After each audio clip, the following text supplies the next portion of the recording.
But what I do really like about being able to show up with an offering is I have something that I can kind of stand behind, that I can feel really good about. And people can come to me with questions or whatever. And so when I'm standing in my power, standing behind my passion, I do find it very easy to communicate and make connections. And it's like an extension of myself that can speak to like who I am and my soul and those kinds of things without me having to do the work. Hi, I'm Ashleigh, and welcome to the Big Crystal Energy Podcast. This is a place for the crystal curious, arcane-minded, and everything in the in-between. In this podcast, we will jump down the rabbit hole into the metaphysical, esoteric, occult, and spiritual realms. Nothing is off limits. I'm a mom, wife, an orthopedic physician assistant by day, and a seeker of all things spooky and kooky by night. I've spent my entire career in the medical field, but have always felt like there is more out there, and this is where we will explore together. We will have conversations with crystal healers, rock hounds, artists, musicians, spiritual coaches, magic makers, and anything woo-woo that strikes our fancy. Let's take our spiritual journey to the next level. So grab a crystal, pour a cup of tea. It's time to feel the big crystal energy. Hi, and welcome back to the Big Crystal Energy Podcast. I'm Ashleigh. This is the podcast for the mystical, magical, and maybe slightly over-caffeinated souls trying to live more intentionally in this chaotic world. Today, I'm talking with Jonathan Hasler, founder of Simple Incense, an artisan incense company rooted in the sacred, the sustainable, and the sensorial.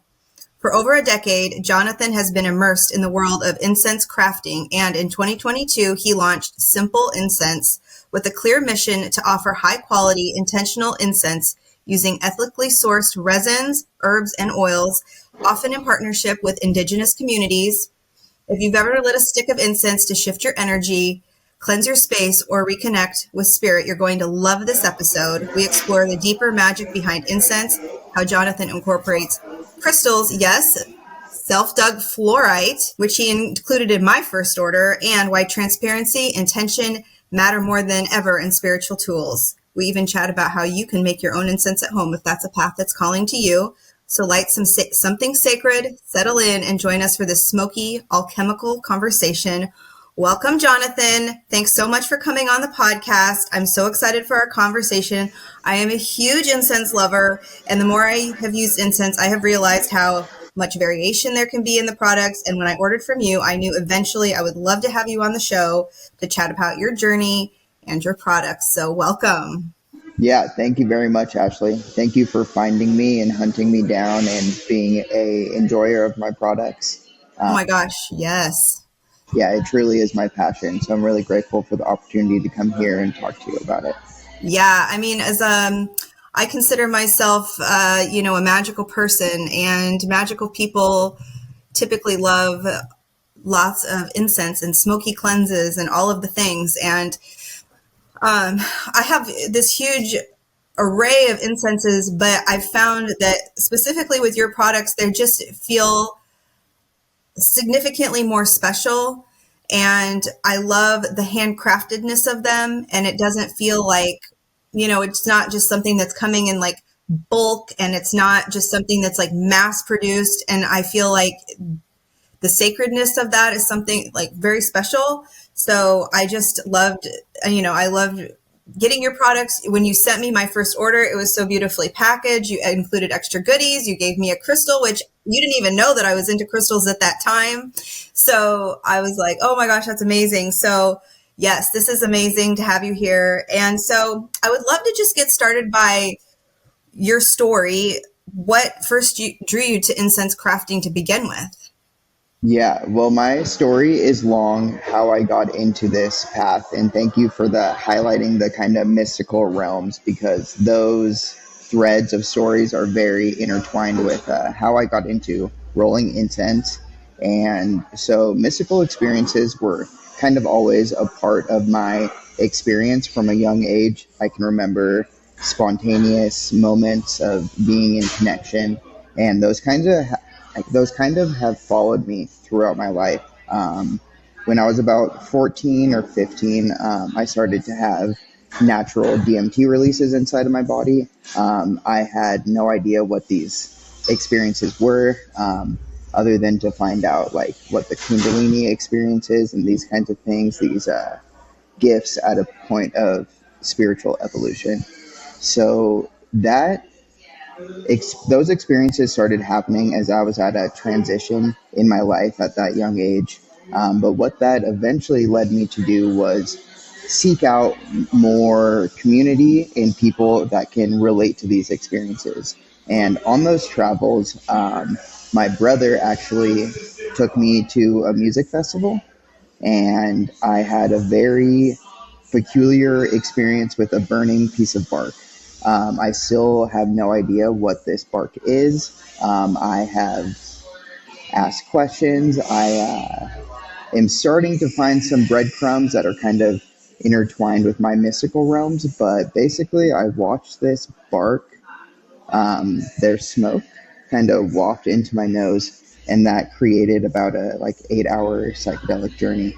The landscape was something that I had never encountered before in my time sitting with plant medicine. I still, had not revisited that space, but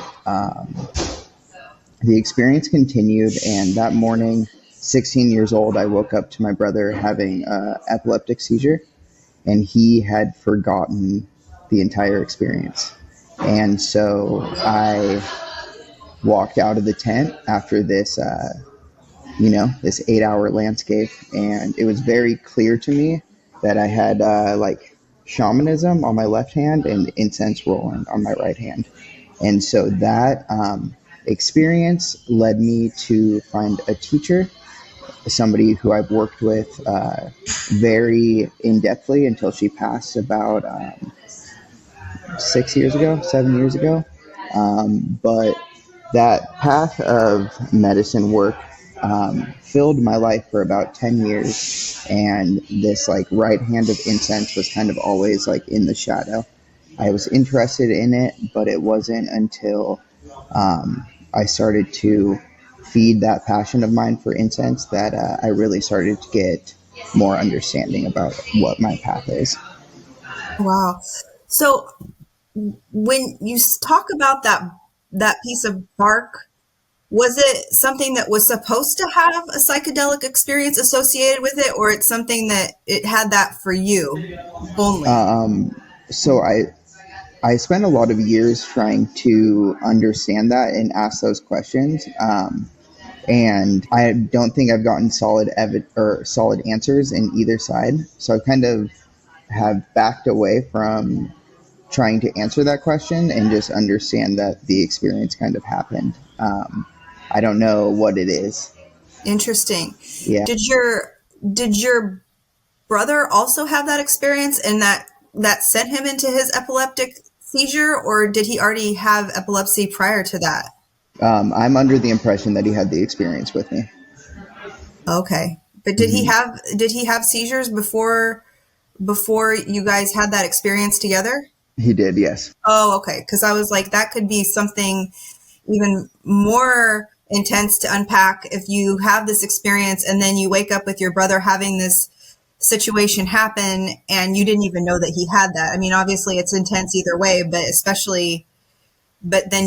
you did know that he had that condition. Yes, he did have it, and I had watched him have them before, but that was the first time it was just me and him alone. Oh my gosh, that must have been a lot, especially after have just gone through this whole journey. Yeah, and so that morning when it was happening, of course it was I was in the experience of him having it, being concerned, pushing him on his side, trying to make sure he's not biting his tongue and stuff. And when he's coming back, consoling him, do you know what just happened? Do you know you had a seizure? Was my first question. And then after that, cleared away, it's okay, you don't know that? I'm like, wait, what about last night? And he's like, I actually don't remember any of it. Yeah. And I think that's probably relatively common with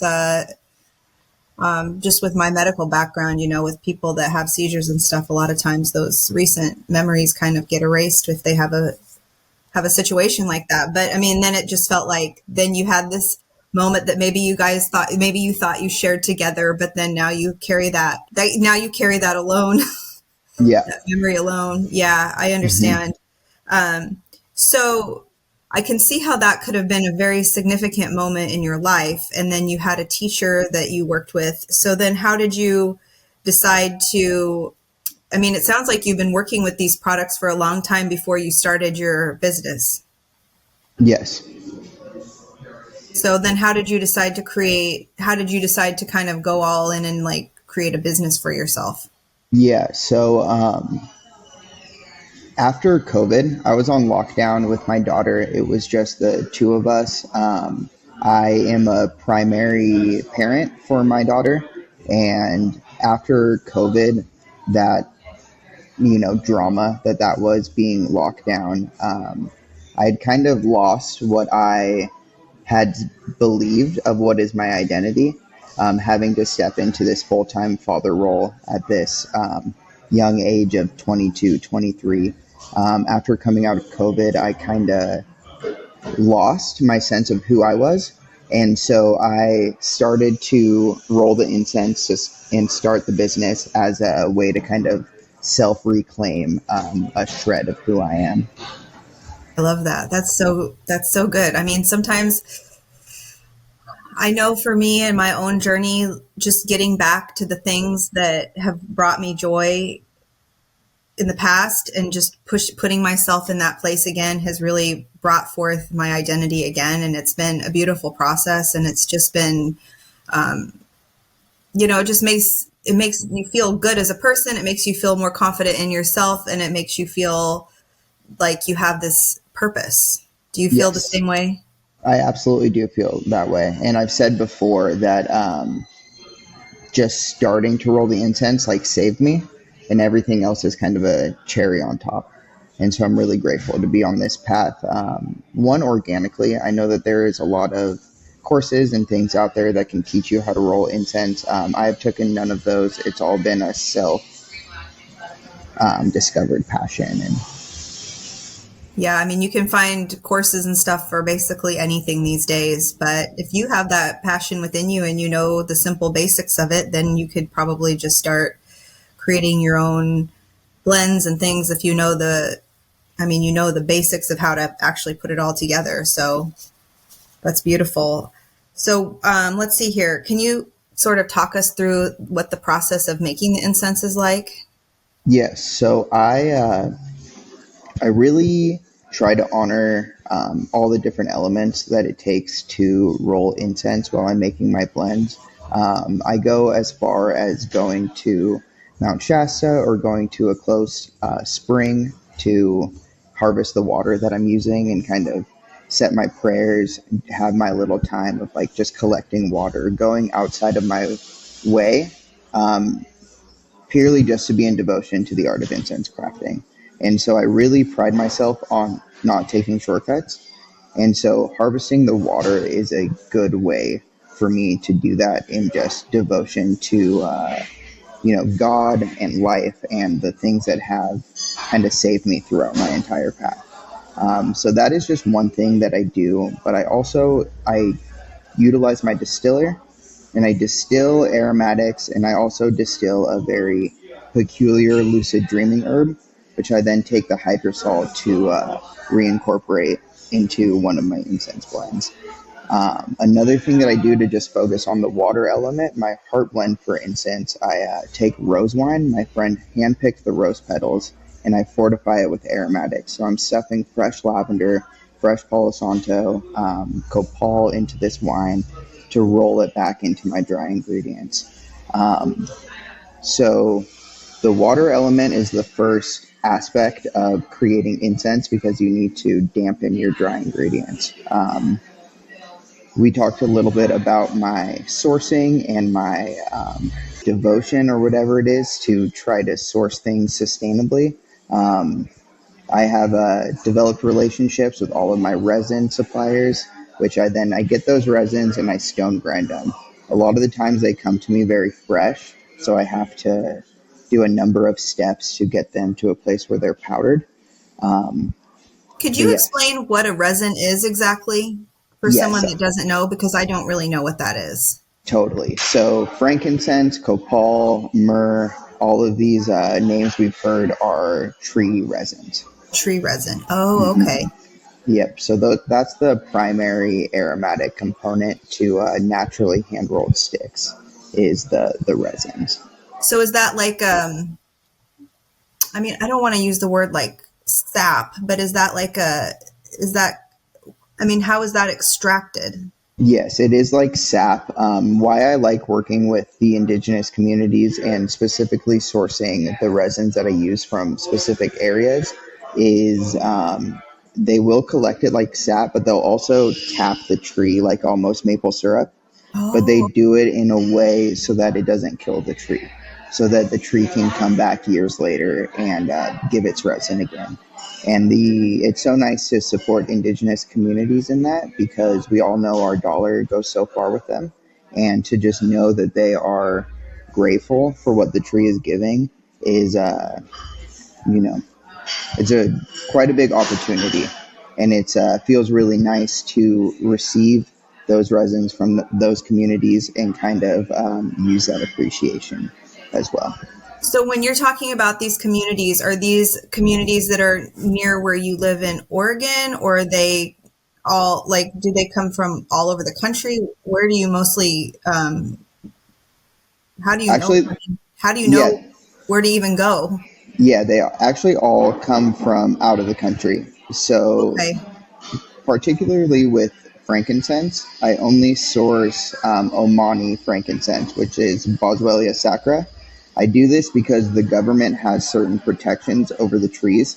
So you know that none of it is, or for the most part, you know none of it is being wildly poached. Frankincense is very peculiar because there's about 18 different genuses that produce aromatic resin. But in places like Somalia, Ethiopia, that frankincense is very overharvested. I watched a documentary one time, and there was like a 90-year-old man crying next to poached frankincense Oh my trees. gosh. Yes.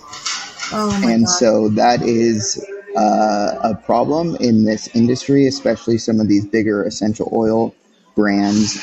They will preach sustainability and ethically source ingredients, but in my mind, any of these companies that are using Africa source frankincense at such a large volume is in no way sustainable in my mind.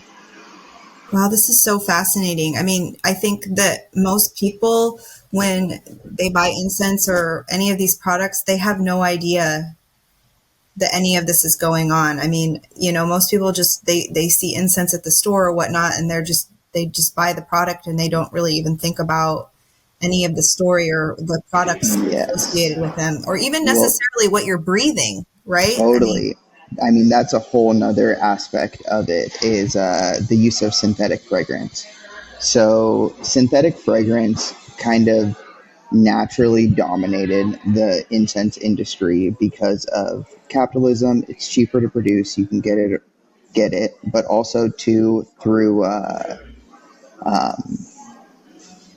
country lines being created, like in Tibet, for instance, in Nepal. These we all know about like sacred Tibetan incense and these Tibetan incense rolling masters. Well, when they were put like borders around their places and being like, you have to stay here, they lost access to some of these aromatic plants.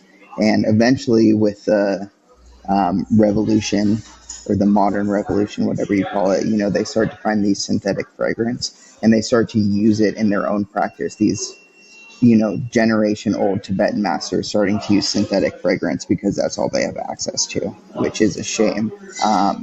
It's a shame because the art form of this incense crafting has been lost. It's not fully lost. It's still there, but us in the West, we have no idea the implications of what has actually happened to this craft.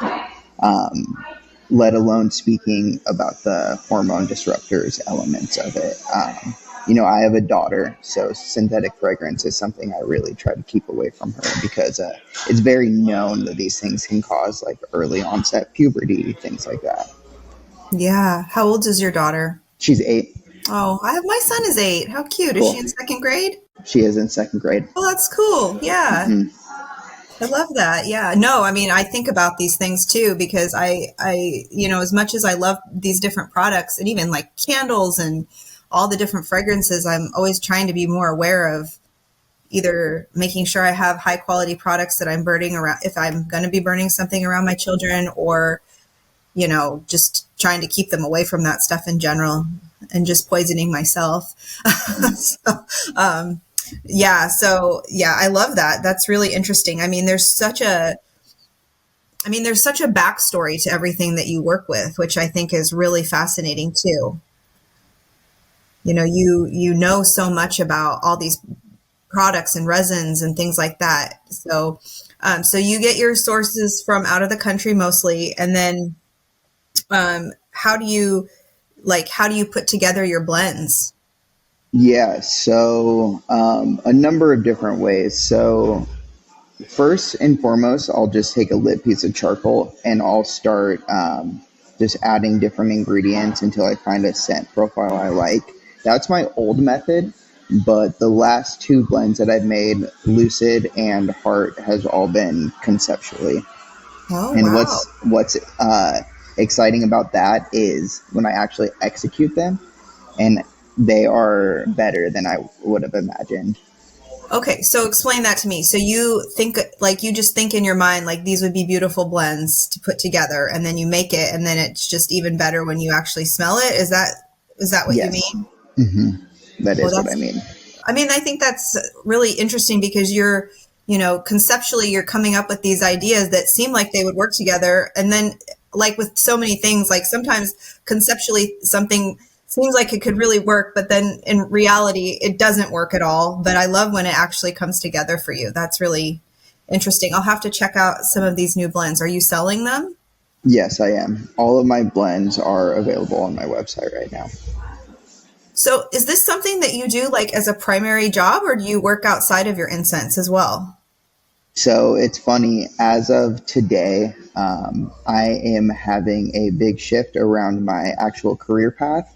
For about the last week, I have been saying how I want to leave this corporate structure that I've been in. And I got the call about right before that I got on this call that the contract that I've been working on is ending. So it feels very good to walk into this next chapter and kind of put the energy that I have been putting into my corporate job into my family and into the business. And yeah, right before summer starts, I'm very grateful. It kind of came as a surprise, but it is what I've been asking for. So is this something you wanted to have? You wanted the contract to end? I did, yes. Oh, wow. Congrats. I mean, that's wonderful. Yeah, thank you very much. Wow. Well, I mean, maybe it was a sign, today's the day. It's a beautiful day. Good things coming. And now I hopefully can promote your beautiful products on this podcast and, promote your company. I would love that because I love promoting people that are just working hard on their passions. I think that's such a cool thing because unfortunately in this world, I think so many people just get caught up in the corporate world, or they get caught up in their jobs doing whatever, even though they're not necessarily passionate about it, because that's just what you do because you have to have stability or have whatever. But I think it's really interesting when people can like take their passion and really, really make something out of it. Yes, absolutely.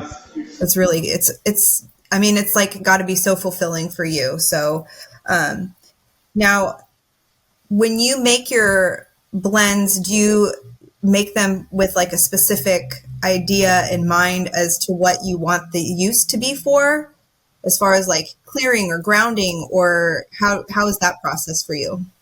Yeah, so that is my favorite place to be rolling incense, is in a prayerful space. I try to do my best to take my signature out of it, my energy, and just be praying for very like general things, like thank you for the ancestors that have brought us here.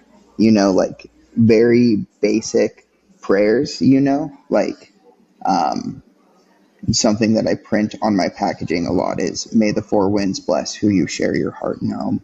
And I just really want clean energy, clean prayers, simple incense. That name came from a lesson somebody gave me that it's like, keep your prayers simple.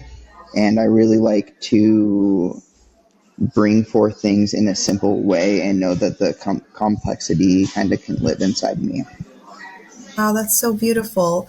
And when you have, let's say, what do I have here? I have, I just have I have some here. It's just this here. And I love it because it just looks so, I don't know. It just has like this aesthetic to me that's so beautiful because you can tell that it's just like made with your hands, you know? And so this is the house blend that I'm holding here, which has sandalwood. Am I saying this right? Damar, benzoin, Yes. and frankincense. And here's the little label. Now, for this, that's my old packaging too. Oh, this is the old packaging. Yeah. Yep. Okay, I got to get some. I like the organic style of it though. I like that. It's pretty, and then on the back, it's like really lovely too. Yeah, that is handmade paper from Himalaya. Oh my gosh, that's so neat. I have to say though, your incense is very strong. So this is not necessarily something that if you're in a little closed room, you just want to light up because it's pretty intense. Do you have, like, for the house blend, let's say, do you just have a way that you recommend people use it as far as, do you recommend it just if you love the smell of incense? Do you like to use it for like a spiritual purpose? Do you like to use it for grounding? Or is it just whatever the person feels? Yeah, first and foremost, I always tell people to open up a window and to use it in small amounts if they choose. Put it out if it gets too smoky, and it can last for a very long time if you're using it like that. Like in my own home, sometimes I'll burn it and walk it around for maybe 30 seconds and put it out. So it lasts for a very long time when you're utilizing that. But I used to tell people to just like be weird with it, do whatever your weird thing is. But I'm pulling back from that kind of verbiage because it's not weird. It is just doing what is like innate to us, using our intention and doing those things. And so I really encourage people to drop into their ritual, whatever their routine is, and just take their moment to bring in whatever they're looking for in their life. Do you have, like, how do you incorporate it into your life? Do you have like personal rituals that you like to do? Do you like to use it for cleansing? What's your most common way of using it? Yeah, so I like my different blends for different reasons.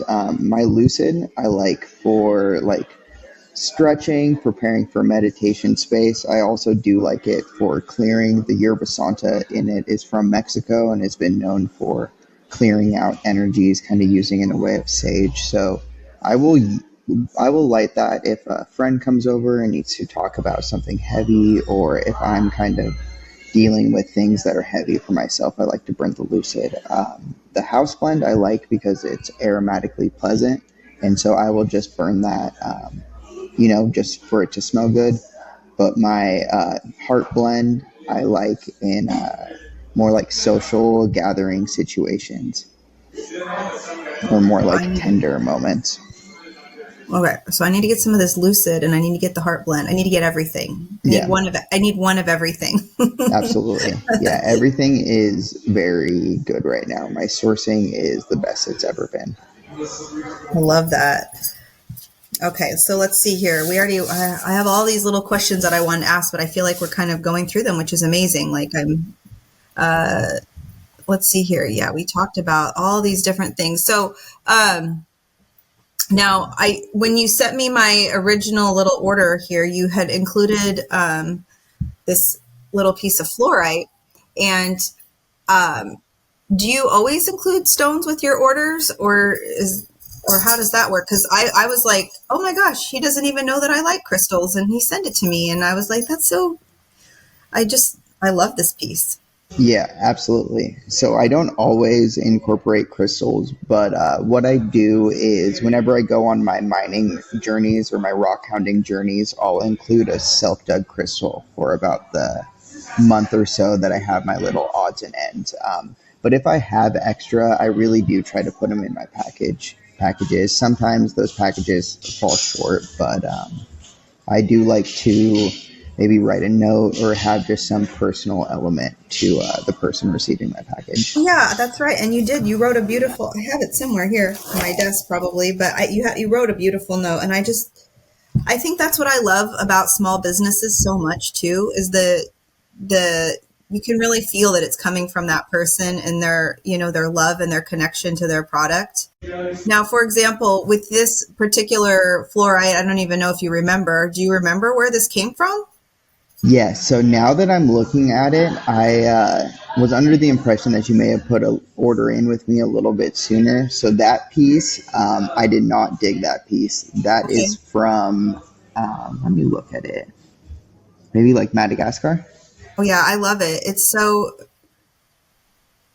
I love the green too. That's like, I always love green stones. I'm always into like the green fluorites. I love malachite. My favorite crystal is dioptase. I don't know if you've ever heard of Yeah, that, I love dioptase too. but it's really expensive. So Yes, it is really expensive. I don't have to of it.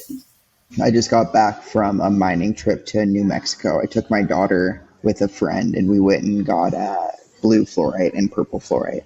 We found Beautiful. big plates of like giant Oh my crystals. gosh. That's amazing. I had a while back interviewed this guy, Christian Schultz. He has a rock and mineral shop in Los Angeles, and he goes out and does these digs, and he invites people. I said, I'd just love to go on one of these digs and just get out there and just be with the land and find the stones myself, because I feel like that would just feel so much like the connection would be so cool. And then I would have these pieces that I actually discovered myself and dug up myself. I got a piece from his shop last weekend. It's this blueberry fluorite, which I thought was really, really cool. I'd never seen a blueberry fluorite before. It's very dark blue.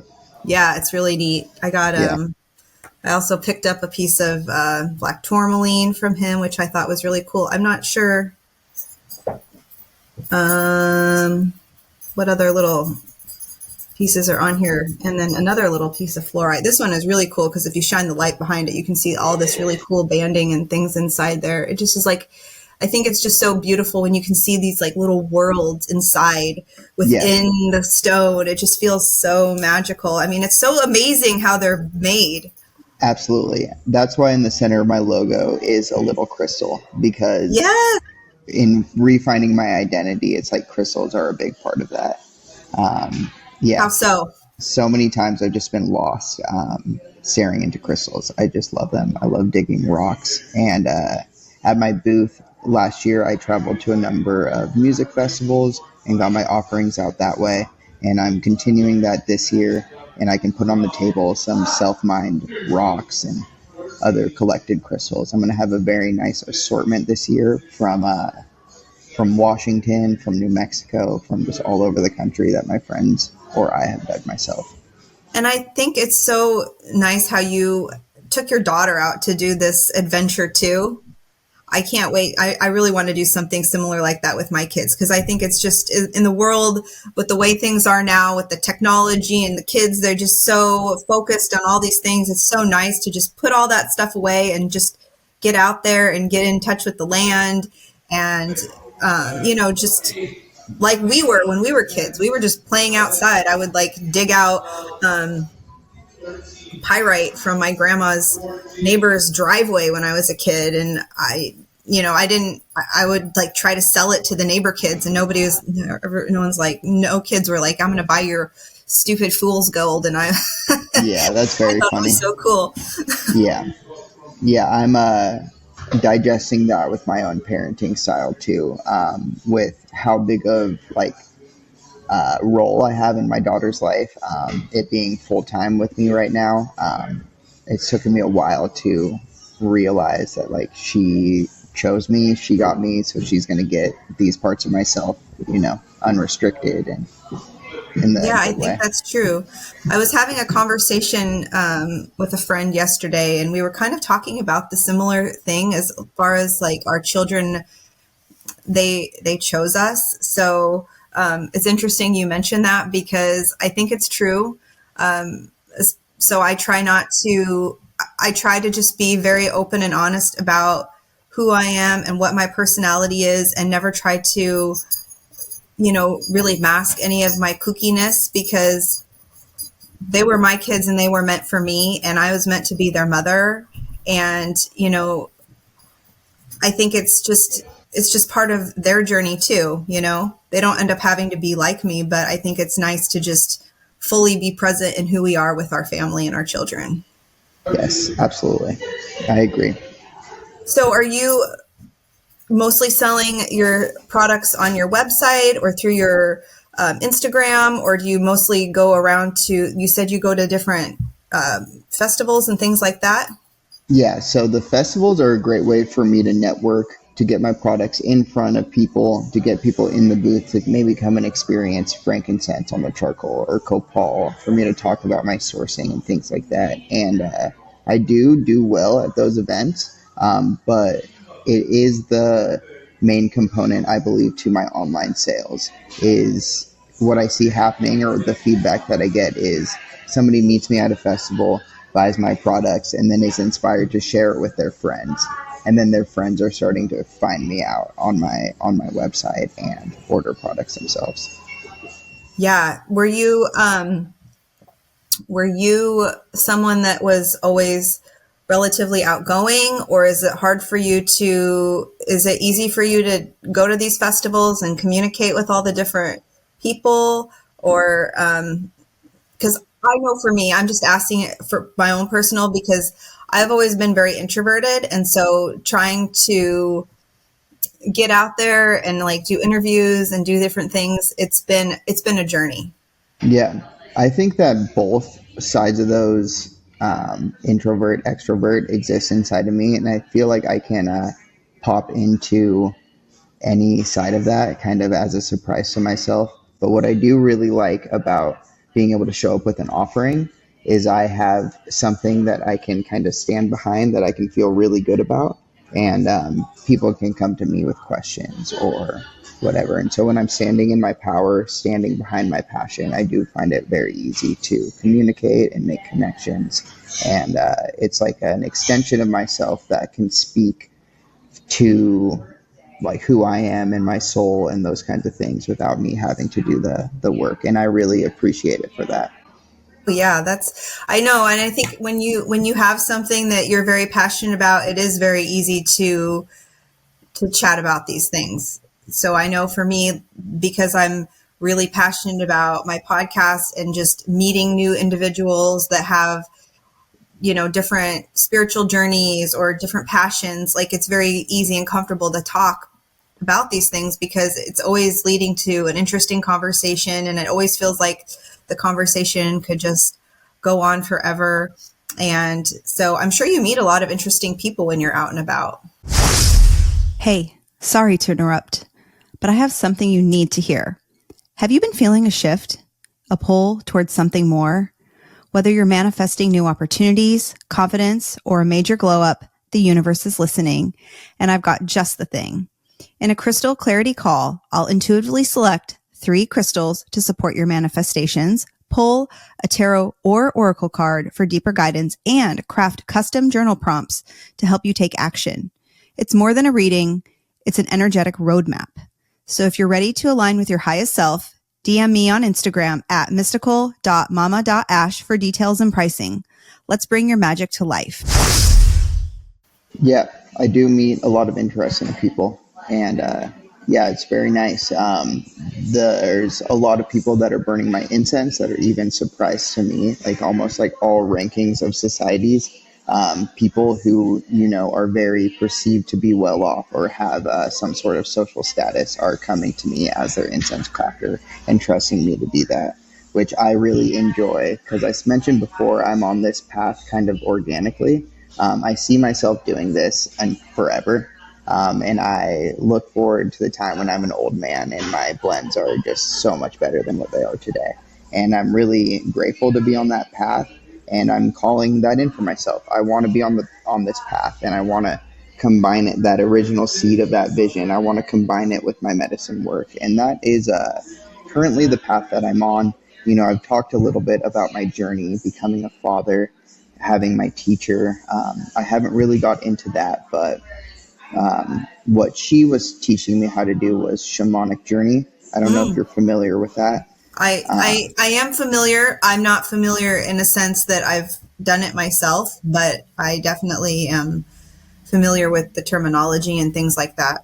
Yeah, so a lot of people associate this with the ingestion of plant medicine, which that exists, of course, in shamanic cultures. But she was more teaching me drum rhythms and ways to kind of self-create a trance state to get in contact with my animals and my guide figures.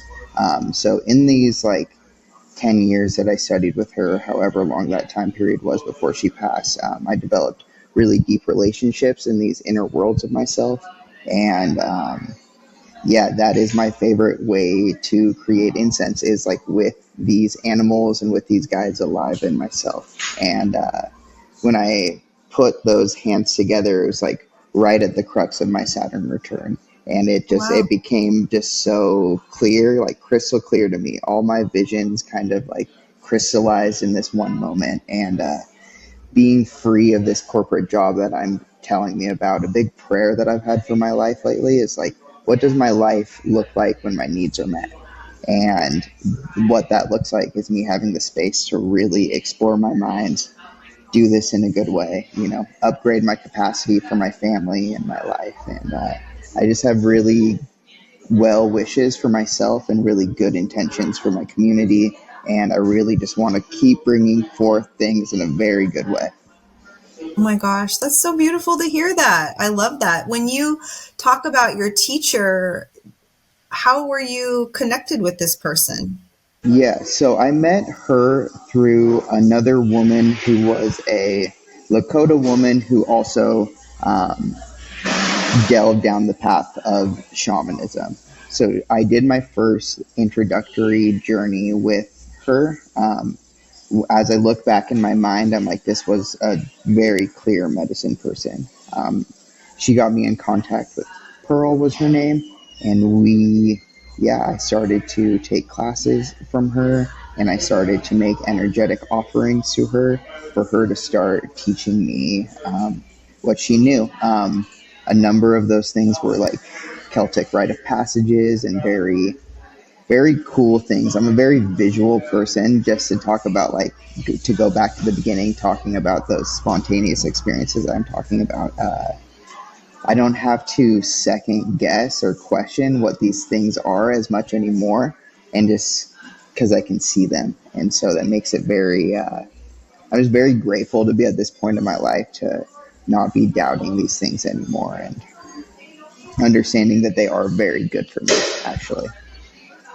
Yeah, I mean, I think it's so fascinating that you were able to meet this person and have this beautiful journey with her and learn these lessons and have all this incredible training. I know that right now I'm kind of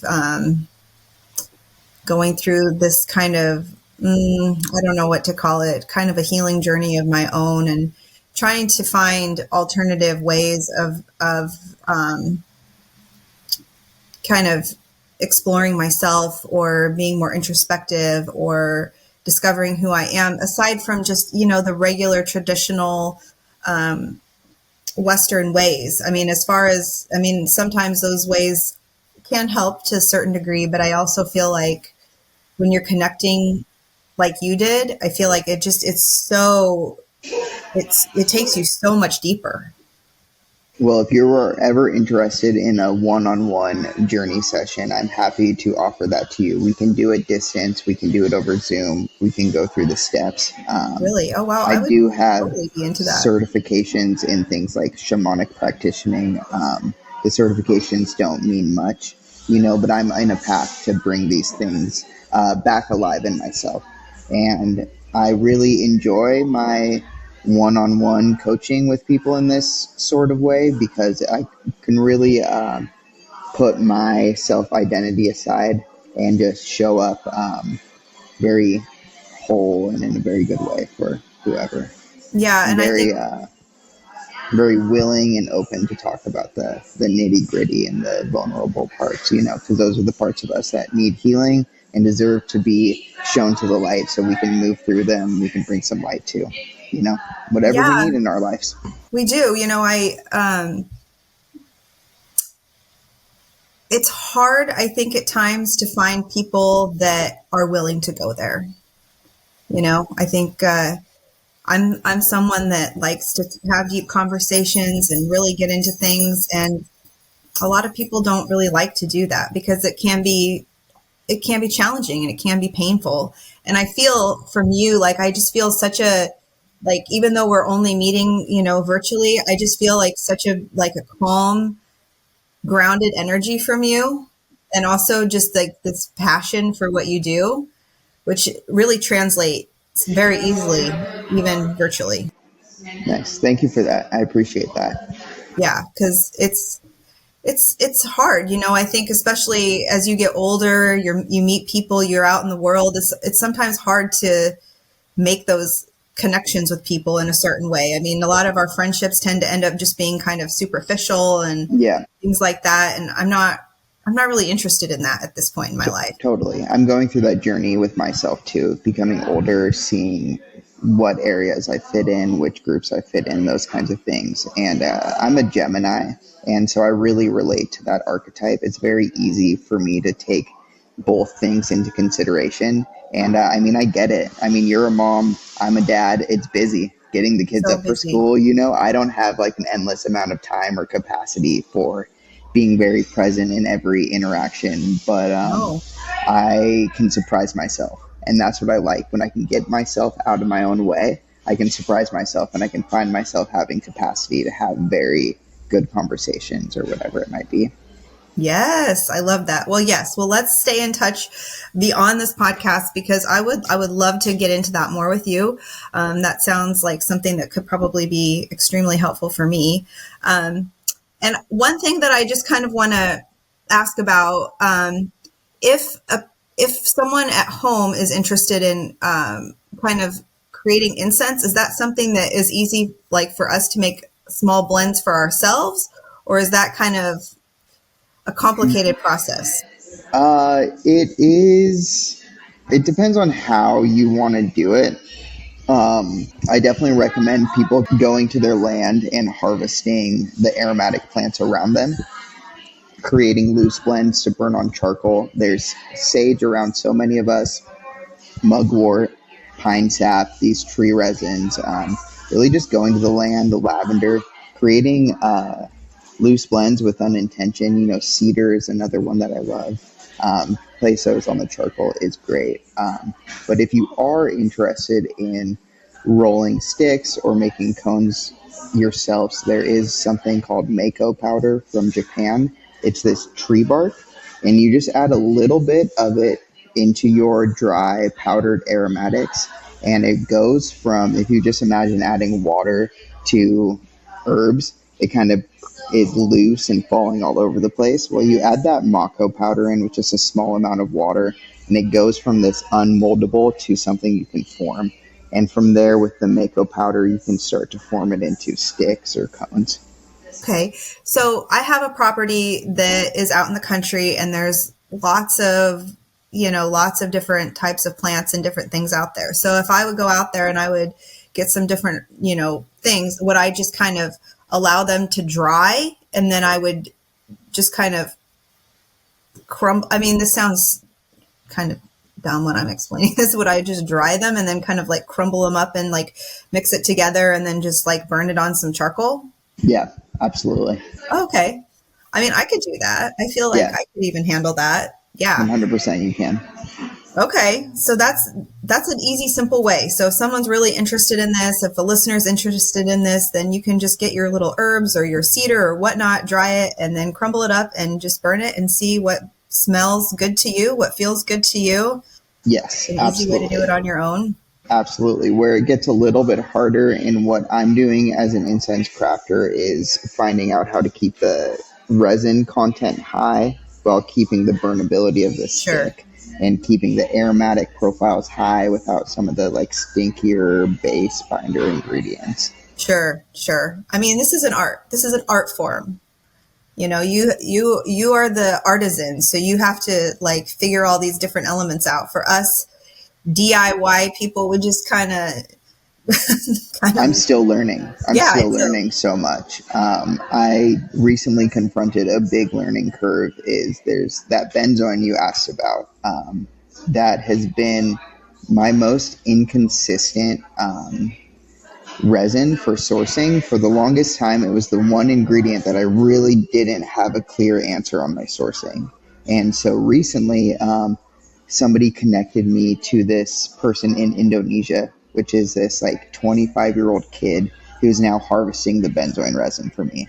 And I finally have all of this resin, but it's so much stronger than what I'm used to rolling, where I made a batch and I put the usual amounts in and it came out way too strong in that benzoin note. So I just rolled a small tester batch with a quarter of the amount that I was using. And I think I might scale it back to even less than that. Mm-hmm. So is the benzoin is aromatic? Because I know we have it. I mean, I'm thinking like when I'm at work, we have like these benzoin little vials that we crack, and then we put them on wounds and it's like a sticky material. Yes, absolutely. Okay. Yeah, that's interesting that you use it because it is very good for wound care, and there's a ton of medicinal compounds inside of the resin, like benzoic acid. I don't know what they're all used for, but I know they're used for wound care. That's very interesting. Yeah. And another thing that's cool about it is in the Old Testament, Moses talks about using it. I mean, it's been around probably for all times. And it's one of those ancient incense ingredients. Yeah, because I'm thinking like even that smell, because when we crack it and use it for our wounds and stuff at work, it has like that very it has a very specific scent to it. Yeah. Does it have like a chemically smell to it? Mm-hmm. Yeah. So that benzoin does have a chemically smell to it. Huh? And if you put it straight on the charcoal, it kind of is intense to the senses. But underneath that is a very nice vanilla aroma, some very nice, pleasurable aromas. So also like working with the quantities and balancing out top and high notes to kind of mask that chemical smell to get the like vanilla aspects to shine. This is so fascinating. Like so many aspects of, I never really thought there was so much to making these products. I mean, just like the way that you describe all of it. I mean, it's kind of like, like perfume making too, right? Like all the different elements to making different perfumes. It probably is a lifelong journey, right? Yeah, that's a new path that I'm on too, is perfume making. I'm learning how to get absolutes from very small amounts of aromatics where it can reduce it down just using funnels and organic alcohols and things like that into goo-like substance that I can then put into small batch colognes and perfumes. I'm doing that with lavender. I'm doing that with rose, that benzoin, sandalwood. Yeah, because I love those. Like for me, when I wear a scent, I love those more natural, the more natural scents rather than the real perfumey scents. I love that, just like that earthy smell. That's more what I'm into. So I can see how that would feel. That would be really fun to make those blends as well. So let's see here. So so right now you're working on that, the perfumes, you're doing your incense. Do you have any like upcoming things that you're excited about? Yes. In about a month, I'm going down to Southern California for High Vibe Fest, which is kind of a conscious music festival. It's a demographic of people that I really like to get my products in front of. Last year, I had the chance to try out a lot of different events and kind of realize what my target demographic is. And I feel really good about this one. I'm very excited for it. Wow. So where is that located? I think it's around Bakersfield. Oh, okay. But I'm not 100% sure. High Vibe Fest? High Vibe Fest, yeah. And that's going to be in June? June, yes, 5th Right through the on. 9th. Wow. Well, I'll be in Iceland. Poor me. Great. Amazing. Connecting with the land spirits of Iceland, becoming one with the land, probably never to return again. Wonderful. Do you have Icelandic heritage? I don't know. I think You I don't lived know? there. I don't know. I've been obsessed with Iceland like basically Yeah. my whole life. And so I finally decided that this was the year that we were going to do this journey to Iceland. And You as a family? Amazing. Good job. yeah, my husband and I are going to do a vow renewal there as well. It's like going to be so epic in front of like a Icelandic waterfall. And it's just, The pictures look beautiful. yeah, it's going to be really special. And it's just us and like the two little boys. And it's just going to be very intimate with us. And it's just going to be, I don't know. I think I had to have lived there in a past life or something. I have some connection to that land. It's going to be a very spiritual journey for me. I already know. Congratulations. Yeah, it's going to be really special. We're going to be there for like 2.5 weeks or so. And That's amazing. I'm Yeah. seeing like maybe some Norwegian in you. Norway. I don't know. I have my 23andMe. I really need Yeah. to do that before we go. Maybe I have enough time to do it Yeah. and just see.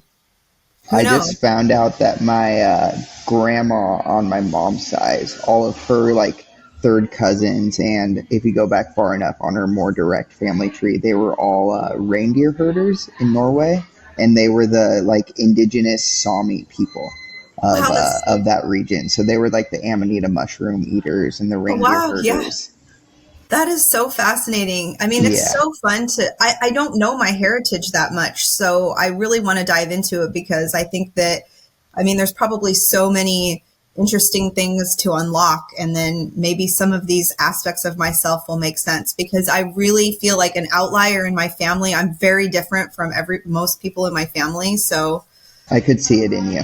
Absolutely. I think if you go back far enough in almost all of our family trees, you find people that were making prayers for, the future generations of our line, And yeah. when I refer to like my ancestors, that's what I'm referring to. People in my family tree who cared enough about the earth and cared enough about the lineages to like pray for me, And I want to keep that tradition alive, praying for my daughter's kids, praying for her kids, Yeah. So, yeah, that's, of course. So where can we find you? Like, tell us all the things. Where are you? Where are you in the world? Yes, absolutely. Well, I'm located in Southern Oregon, right outside of Ashland, and you can find me on social media, Simple Incense on Instagram, and also my website, simpleincense.com. Okay, great. Yeah. I mean, your website and your Instagram is simple enough for us to find. So I think that's good. I'll put it all in the show notes. So just 2 more questions for you. Do you have a favorite blend that you like to work with of your incense? So if there's like if someone really wanted to buy something from you, what is the go-to that you would recommend? I recommend the house blend. The house blend. It's the most accessible. It's the most aromatically pleasing. I think the heart blend is very floral, which is very nice. It's a reason why it's a favorite. But the house blend with the sandalwood and the frankincense, they're all just very nice, accessible aromatics. Nice. And because this is big crystal energy, do you have a favorite crystal that you like to work with? Well, right now I have my little pocket celestite piece out of Matrix, little double terminated. I've always, that's a nice one. Love celestite. It's like one of my top 5. Yeah, I agree. I really like it too. And I never knew why I was drawn to it so much, but then I found out that it was a barium mineral. So my favorite crystal is barite. Oh, barite. Yeah, I love how diverse it becomes from all the different regions. So that's my favorite crystal is barite. I love that. Yeah, this is the particular piece of celestite that really set me on my